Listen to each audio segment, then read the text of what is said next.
नमस्कार, मैं हूं doctor Shuchin Bajaj, founder director Ujala Cygnus group of hospitals. और बहुत सारे सवाल आ रहे हैं कि क्या कोरोना एयरबॉर्न है या नहीं है, कैसे पता चले, क्या करना चाहिए, क्या प्रिकॉशंस लेनी चाहिए, अगर एयरबॉर्न है तो इसमें कितनी डर की बात है। तो शुरू से शुरू करते हैं, देखते हैं कि कोरोना कैसे फैल सकता है, हमें कैसे ये अफेक्ट कर सकता है, हमें कैसे मिल सकता है। सबसे इम्पॉर्टेंट तो देखिए कॉन्टैक्ट और ड्रॉपलेट इन्फेक्शन है, जिसके बारे में हम शुरू से बात कर रहे हैं कि अगर आप 2 गज़ की दूरी नहीं मेंटेन करते हैं, मास्क नहीं पहनते हैं, तो आप अगर किसी ऐसे व्यक्ति के आसपास हैं जिसको ऑलरेडी कोरोना है, तो वो ड्रॉपलेट इन्फेक्शन से आपको फैला सकता है। यानी जब वो बात कर रहा है या गा रहा है या खांसी कर रहा है या छींक रहा है, तो उसके कुछ ड्रॉपलेट्स उड़ के आते हैं जो कि 5 से 10 माइक्रोन के बीच में साइज़ होता है उनका, और वो 4 से 6 फुट तक ट्रैवल कर सकते हैं उससे पहले कि वो सेटल हो जाते हैं, नीचे गिर जाते हैं अपने साइज़ के हिसाब से, क्योंकि ग्रेविटी सबको अफेक्ट करती है। तो जो ज़्यादा बड़े पार्टिकल होंगे वो ज़्यादा जल्दी गिरेंगे, जो थोड़े छोटे होंगे वो थोड़ी आगे गिरेंगे। तो 5 से 10 माइक्रोन के साइज़ के पार्टिकल्स करीब करीब 4 से 6 फुट ट्रैवल कर सकते हैं।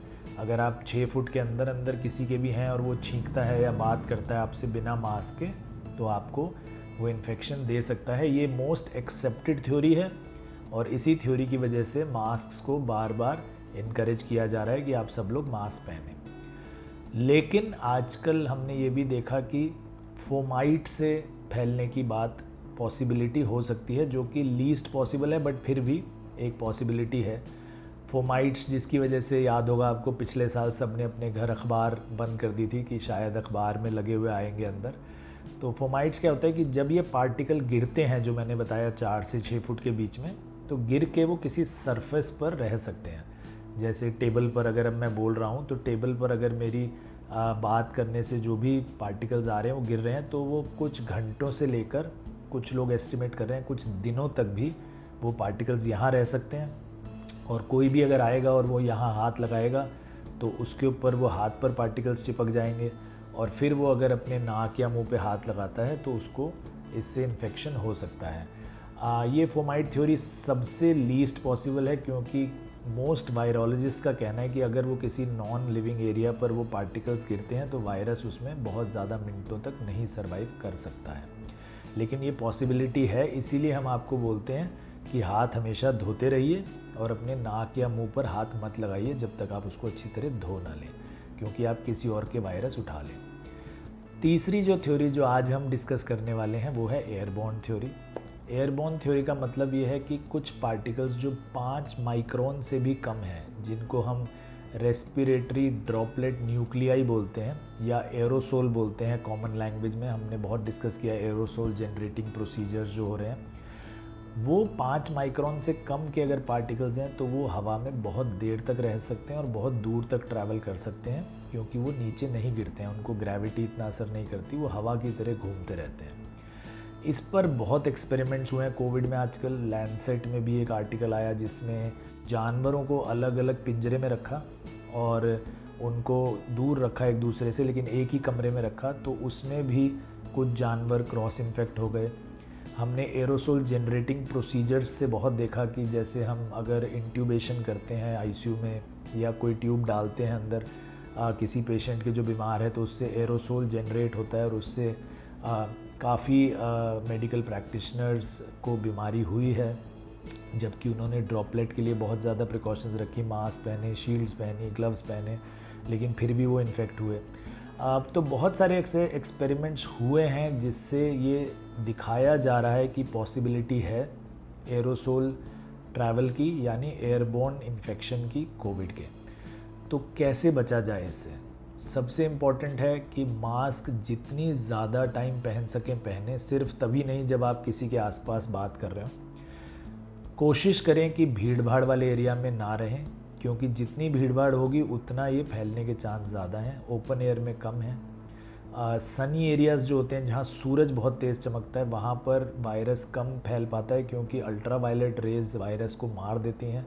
तो कोशिश करें आप जहाँ भी बैठें, कमरा जहाँ हो, या तो ओपन एयर में काम करें बैठें, या कमरे में अच्छी रोशनी आए, अच्छी वेंटिलेशन हो, हवा आर पार होती रहे ताकि फ्लो बना रहे और वायरस इकट्ठा ना हो।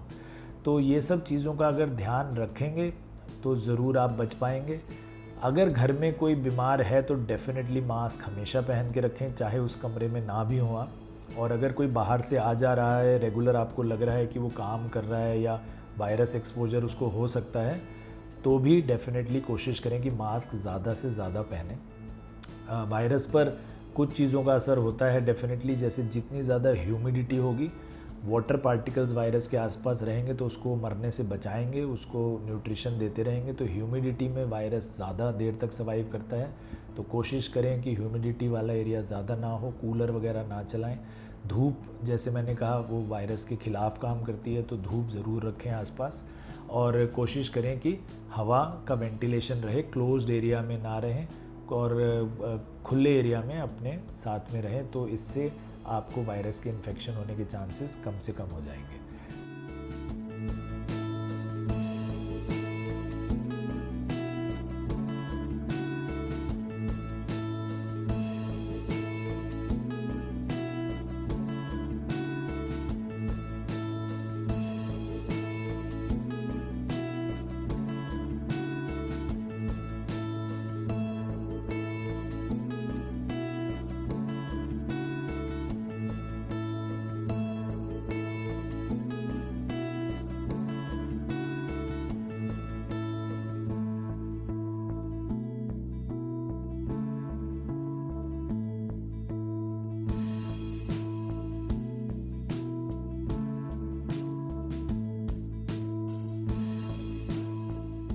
तो स्वस्थ रहें, अपने आप को, आसपास भी सबको स्वस्थ रखें।